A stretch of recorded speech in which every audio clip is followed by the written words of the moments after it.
गोवर्धन परिक्रमा का एक खास महत्व है।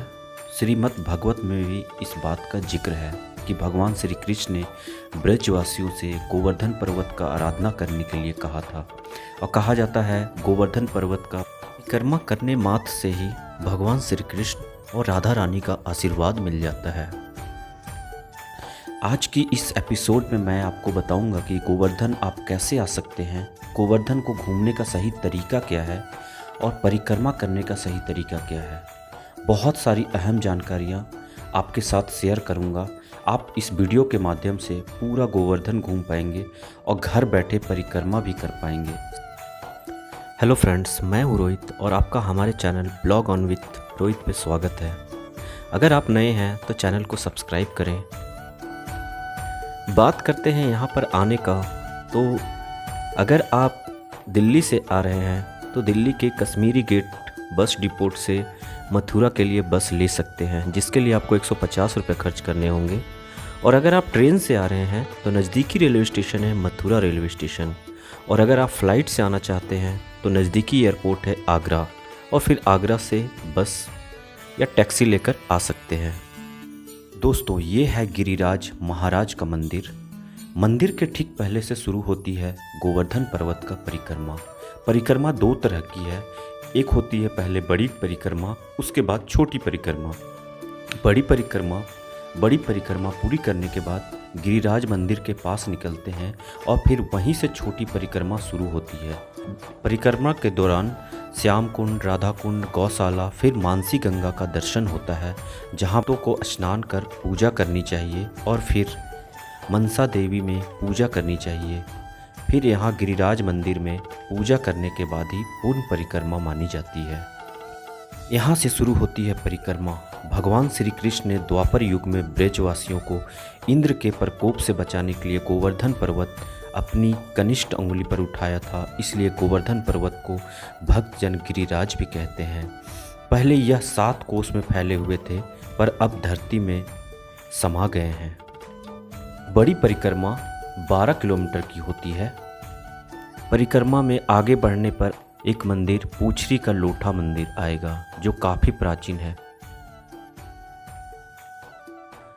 पूछरी का लोठा को श्री कृष्ण का सखा कहा जाता है। कहते हैं यहाँ सच्ची श्रद्धा से परिक्रमा करने पर मन का मनोकामना पूरा होता है। इस स्थान के बारे में मान्यता है, यहाँ आने वाले भक्त को इस स्थान पर हाजिरी लगाना अनिवार्य है, नहीं तो गिरिराज गोवर्धन परिक्रमा पूरी नहीं मानी जाती है। इस मंदिर का दर्शन करने के बाद आगे बढ़ते हैं तो आता है जतिपुरा मुखारविंद। गोवर्धन परिक्रमा के अगले पड़ाव में दर्शनीय स्थल है जतिपुरा, जिसके बारे में मान्यता है कि भगवान श्री कृष्ण का मुख होने का यहाँ आभास होता है। जतिपुरा में पहुंचकर श्रद्धालु प्रसाद अर्पण करते हैं, क्योंकि परिक्रमा के दौरान इस मंदिर के प्रसाद का बहुत महत्व बताया गया है। यहाँ पर आपको भगवान गिरिराज के मुखार बिंदु में श्री कृष्ण और उनके बड़े भाई बलराम के मुख दर्शन होते हैं, इसलिए यहाँ 56 भोग लगाए जाने की परंपरा है।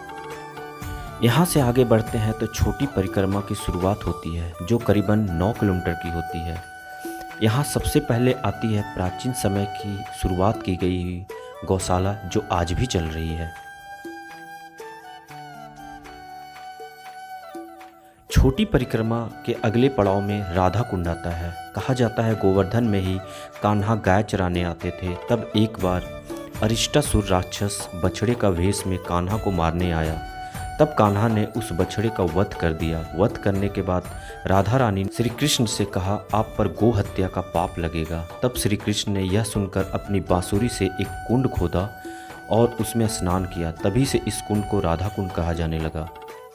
छोटी परिक्रमा की समाप्ति मानसी गंगा पर आकर होती है। गंगा के मानसी बनने की कहानी कुछ ऐसी है कि एक बार नंद बाबा, यशोदा और सभी ब्रजवासी ने गंगा स्नान का मन बनाया और अपना सफ़र शुरू किया। तो चलते चलते जब सभी गोवर्धन तक पहुँचे तो शाम हो चुकी थी। तो यहाँ पर रात्रि गुजारते श्री कृष्ण के मन में विचार आया कि ब्रज धाम में ही सभी तीर्थ का वास है, परंतु ब्रजवासीगण इसकी महान महिमा से अनजान है। श्री कृष्ण के मन में ऐसा विचार आते ही गंगा जी ने अपने मानसी रूप में गिरिराज की तलहटी में प्रकट हुई। सुबह यह देखकर सब हैरान थे। तब श्री कृष्ण बोले, ब्रज भूमि की सेवा के लिए तीनों लोकों के सभी तीर्थ यहाँ आकर विराजते हैं और आप सभी गंगा स्नान के लिए ब्रज छोड़कर जा रहे हैं। यही कारण है यहाँ गंगा मैया स्वयं मानसी गंगा के रूप में धारण किए कार्तिक मास की अमावस्या तिथि को पधारी है। यहाँ इस परिसर में माँ गंगा का मंदिर है, साथ ही साथ भगवान शिव का भी मंदिर है। यहाँ पूजा करने के बाद इसके बगल में काफ़ी प्राचीन भगवान शिव का मंदिर है, जहाँ पूजा करनी चाहिए और फिर परिक्रमा का अंत गिरिराज मंदिर में पूजा अर्चना करने के बाद होती है।